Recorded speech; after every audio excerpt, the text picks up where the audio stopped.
Be still. Just 2 words, yet they carry an ocean of meaning. In Psalm 46:10 we are told, "Be still and know that I am God." This verse is a sacred invitation to pause in the middle of life's chaos, to breathe deeply, and to reconnect with the divine presence that never leaves us. In a culture that rewards hustle, noise, and constant striving, God's command to be still is radically countercultural.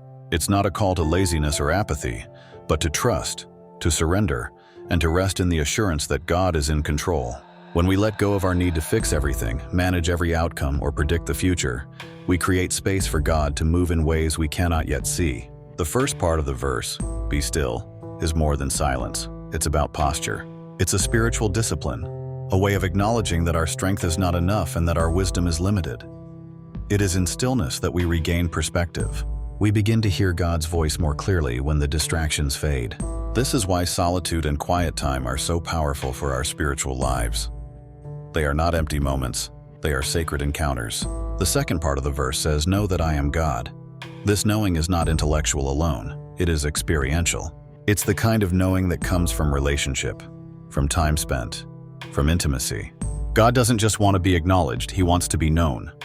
This requires trust, faith, and a heart open to His presence.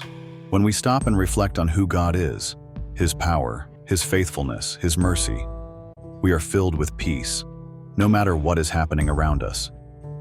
The world may shake, but we remain steady because we know the one who holds the world in His hands.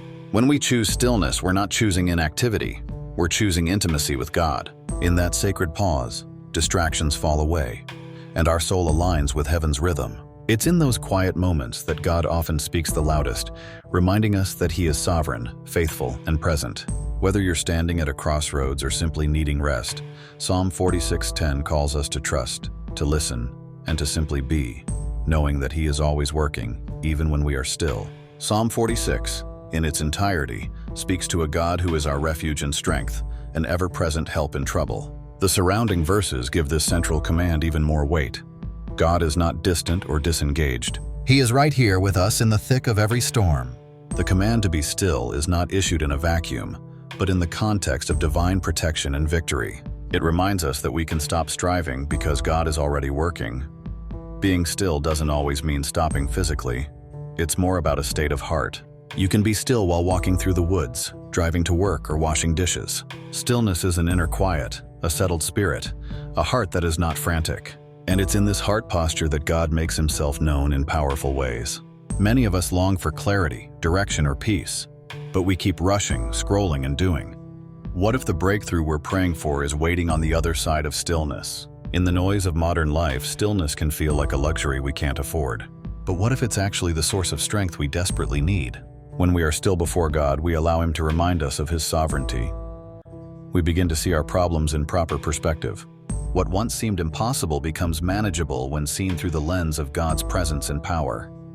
Stillness is not withdrawal, it's alignment. It positions our soul to receive. There's also a great power in practicing this verse as a daily rhythm. Whether it's in the morning before the day begins or at night as we wind down, carving out intentional moments to be still can transform our spiritual health. It slows our racing thoughts, settles our anxious hearts, and reconnects us to the truth that God is near. We don't have to carry life's burdens alone. We don't have to figure everything out. God's presence is enough. Stillness leads to clarity. Stillness creates space for peace. Stillness reminds us that God is on the throne.